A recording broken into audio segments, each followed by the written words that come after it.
for Nigel.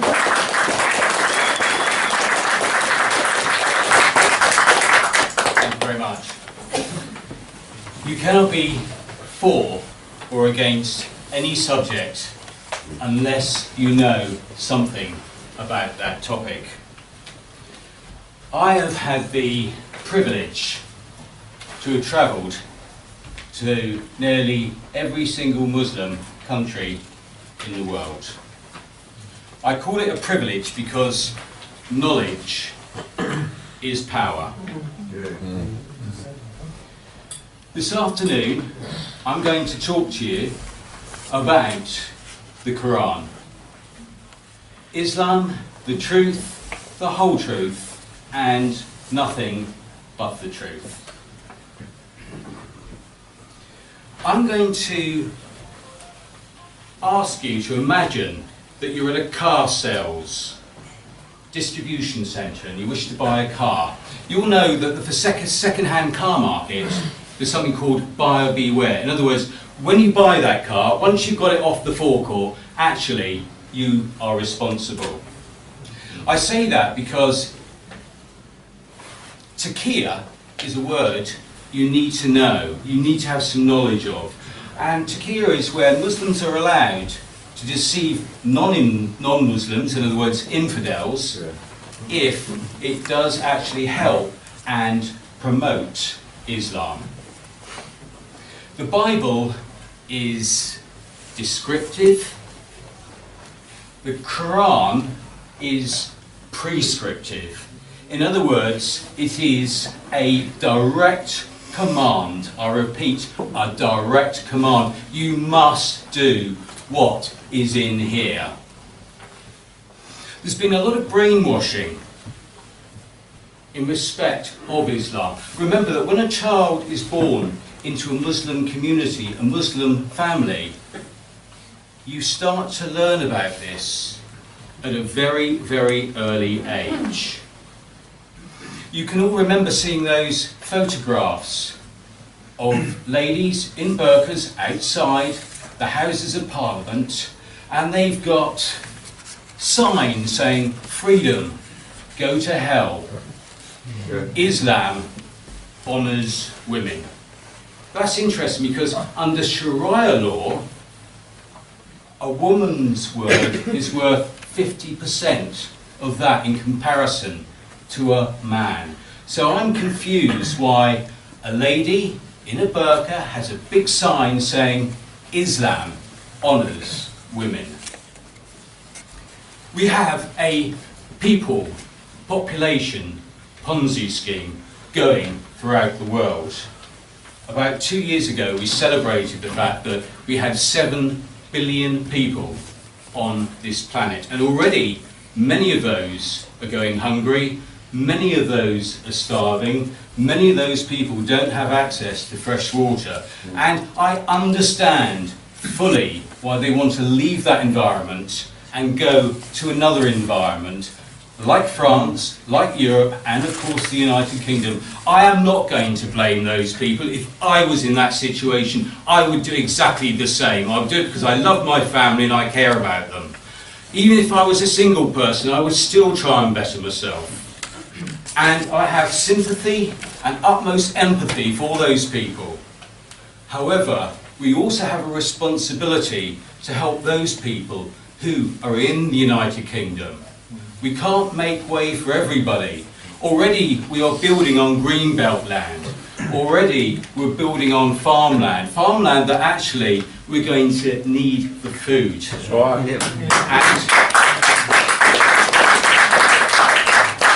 And to make things worse, as we've recently seen about 3 years ago, we are building on floodplains. And when those floodplains flood, actually they flood and people can't get insurance for their homes.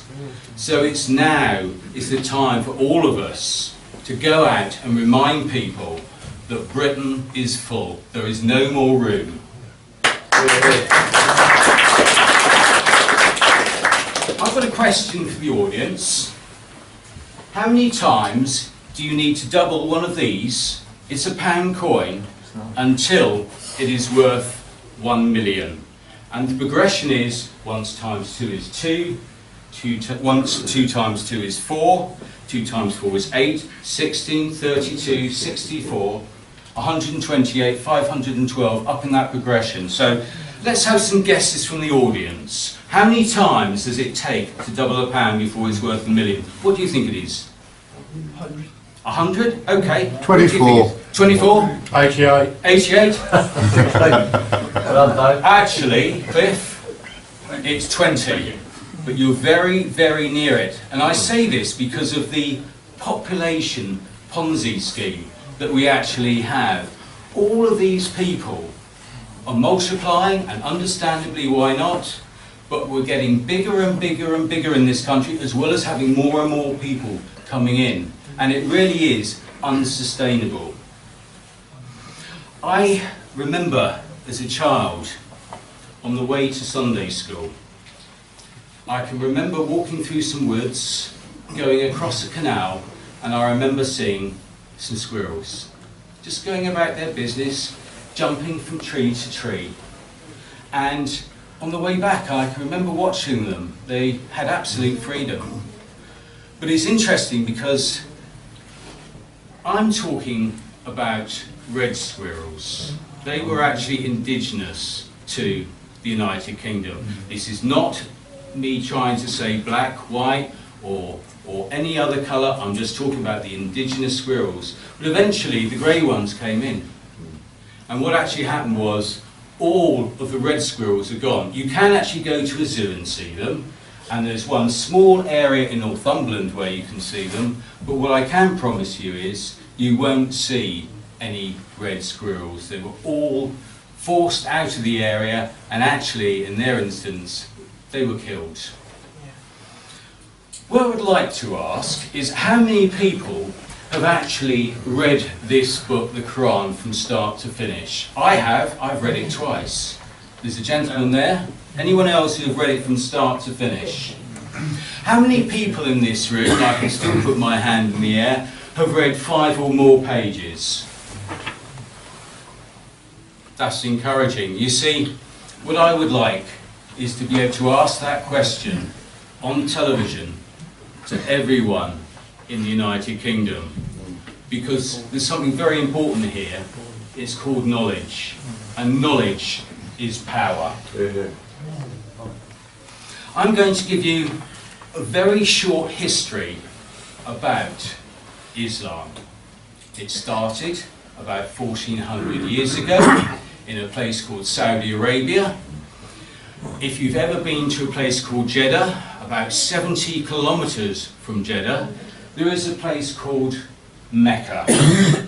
And in the hills surrounding Mecca, that is a place where the Prophet Muhammad was given the contents of this book, the Quran, from Allah.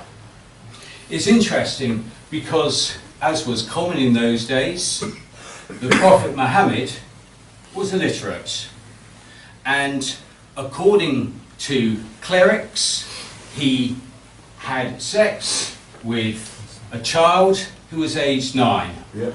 It's interesting that some people using Takia are saying, well, actually it was 10, oh no, it was 11. Well, actually it could have been 12 or 13, but no one that I've actually spoken to, particularly Muslim clerics, have gone over the age, really, of 13. Most would agree it's actually 9.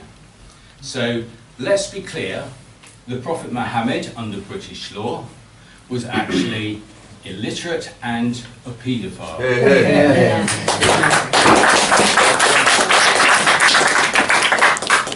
I would like to say, I wasn't there, I'm not here to defend him, I can only tell you what Muslim clerics have actually said to me personally. Has anyone ever seen a card trick before? I'm sure you all have. A card trick? You know how it's done. You know that someone is using their hands in a skillful way, a skillful manner to entertain people. But what is interesting is that this is a very, very clever trick. And you know what's so clever about it? 99% of the people in the UK who are not Muslims haven't read it. And let's be clear, you can't have several versions of the Quran. There is only one version, there is only one word of Allah. There are no other versions. Yes, it was probably written in Arabic first, and it's been translated in languages throughout the world by Muslim clerics who are very, very skilled in their knowledge of this particular book. But there is only one word of Allah. There are no other translations to different ideas and different views. Now, when I first read this book, I read 10 pages, and if I'm honest, I was getting a little bit bored. But there's something interesting that I noticed, that on every third or fourth page there was something very clear, and because I believe in democracy, something very sinister. Because on every third stroke fourth page, it clearly states here a hatred of unbelievers, and unbelievers must, I repeat, must have a painful chastisement. Infidels. Yeah. That causes me alarm, that causes me upset, and that causes me concern. We've all seen marches where Muslims have actually had signs such as "Freedom, go to hell," and that is outside the Houses of Parliament where our true democracy takes place. Doesn't mean we like what they do, doesn't mean we approve of what they do, but every 4 years or so we have something called a vote, and we can kick them out, and it's a majority decision, just like Brexit. It's a majority decision. Now, there are various ways of actually attacking our society. Some we forget about. One of them is called chemical jihad, and I'm not talking about chemical weapons. It's actually happening now. It might have happened to that body, of the body washed up this morning, just down the road. What actually happens is, in places such as Afghanistan, which is a great place to grow poppies, they grow a lot of poppies, that's converted to heroin. They sell the heroin, and in turn, that buys guns to actually fund terrorism, not just here, but throughout the world. And because those people become dependent on those chemicals, such as heroin or crack cocaine, they need more of it, and they want more of it. And I have a friend who was addicted to heroin, and it absolutely ruined her, and it destroyed her life. I can still remember her shaking and vomiting because she didn't have any. And that's how desperate these people get. It is really shocking, but they have to have it. Otherwise, they can't function. It's just not possible. Now, another way of attacking our society is whereby Islamic terrorist cells use British charity money and dole payments to supply the bad people, the Muslim terrorists who want to destroy us and destroy our society. One clever way is to have as many children as possible, because then the dole payments actually increase. And I want to be clear, I don't believe all Muslims donate their dole money to such causes, but there are some, and it causes me concern, and I'm very worried about it. There's a mosque very near to me. It's the Shah Jahan Mosque in Woking. It's the first mosque in the United Kingdom, and it was founded around 1889, so that was a long time ago. And what I would like to do is to tell you a story, very briefly, about a headmistress called Erica Connor, and she was actually headmistress of the New Monument School in Woking. 80% of her pupils were Muslim. Many were with parents who were completely illiterate in English, and half were on the special needs register.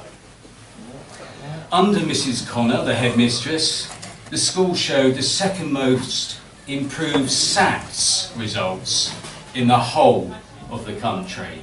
And she was invited to Downing Street in around 2001. And of course, understandably, the children at Monument School, New Monument School, celebrated in the IT room, and it was announced in all the newspapers that the school was one of Britain's most improved. However, there were sinister occurrences taking place at that particular school. There was a Muslim convert, his name was Paul Martin, and he was the governor at the New Monument School. And if there is one overriding lesson, it is that officialdom, anxious to maintain political correctness, will often kowtow to radical Islam, even if it does not reflect the wishes of the wider Muslim community. The headmistress was harangued on the need for a closer relationship between Islam and the school. In the High Court, Surrey County Council was ordered to pay headmistress Erica Connor more than £400,000 compensation for failing to support her. New Monument was once a beacon for community cohesion and educational excellence. That had been sacrificed on the altar of religious bigotry. Yeah. I'm sure that all of you have heard of our ex-chairman, Nick Griffin, who was an MEP, and all those years ago, and I can still remember it well, he was talking about Muslim paedophiles grooming vulnerable children. So, what did the powers to be do? They wanted to shut him up, silence him, and put him in prison. So they put him on trial. And as a result of that trial, thankfully, a jury actually found that he was not guilty. So, the CPS were unhappy with that. So on a second occasion, they had another attempt, and he went to court. Judge and jury again found not guilty.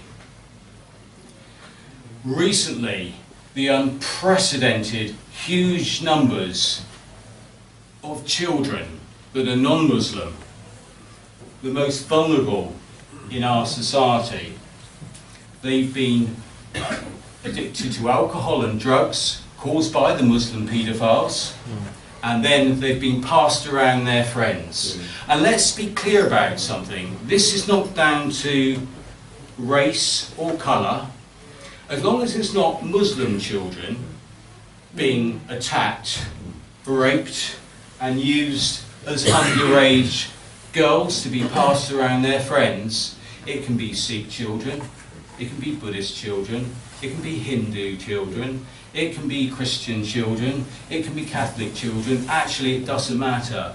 But the key point is, it mustn't be Muslim children. This has been happening not in just one place, it's been happening in towns throughout the whole of the United Kingdom. And it's a big problem, and one we all need to talk about. It's important to remind everyone that not all Muslims are paedophiles. Of course they're not. There's a lot of non-Muslims who choose to be paedophiles. But if we are going to understand, in this instance, why Muslim paedophiles carry out their particular devastation on a community, on the vulnerable children, we actually have to talk about it, no matter how difficult it is. What we need is an open, honest, clear debate, and that way it's a debate worth having. I want to talk to you a little bit about blasphemy. Let's be clear, if you commit the offence of blasphemy, in other words, speaking out against Islam in Pakistan, you will actually receive the death penalty. Be clear on that. So if you choose to go on holiday to Pakistan, I would strongly recommend you don't do that. Examples of blasphemy, and I could probably come up with 1,000, but I'll just list a few for you. Speaking ill of Allah, finding fault with Muhammad, drawing pictures to represent Muhammad, naming a teddy bear called Muhammad, finding fault with Islam, expressing an atheist or a secular point of view, or distributing material. I can't help noticing that someone is drinking alcohol in the audience, and can I say that is also forbidden as well. The list will go on and on and on. It's quite interesting because if you ever take a Bible to Saudi Arabia, actually, if you're really lucky, it will just be taken off you. But you could find yourself in serious, serious trouble. If you try starting Hinduism or Sikhism or Buddhism in Saudi Arabia, you will be arrested and you will go to prison. There's no question of that, because the point is, in the home of Islam, Saudi Arabia, it's important that they don't confuse people. If you've only got one religion and you start introducing all these other religions, it will confuse people. And that's why they don't want it to happen. The penalties for blasphemy, well, I've talked about the death penalty. There's also the removal of limbs, arms and legs. I'm going to just read you one verse from the Koran. I'm not going to read you any more because I hope that I can inspire you to go out and get your own point of view. And it says in Surah 5, the punishment of those who wage war against Allah and his messenger and strive with might and main for mischief through the land is execution or crucifixion or the cutting off of hands and feet from opposite sides or exile from the land. That is their disgrace in this world, and a heavy punishment is theirs in the hereafter, except for those who return, repenting before you apprehend them, and know, this is the bit I like, and know that Allah is forgiving and merciful. What I would suggest, if you're ever in a situation whereby you're kidnapped by Muslim terrorists, I'm going to give you a get out of jail card to save your life. Yep. Just say you're going to convert and you really want to learn all about it. You can change your mind later, but just to be clear, that if someone converts from Christianity to Islam, that's great, there's nothing wrong with that. But if you try converting from Islam back to Christianity, you're in very big trouble. And in some countries, they will kill you. It's just not allowed. What I would say to you is, what religion is so weak in content that it cannot take criticism of any kind?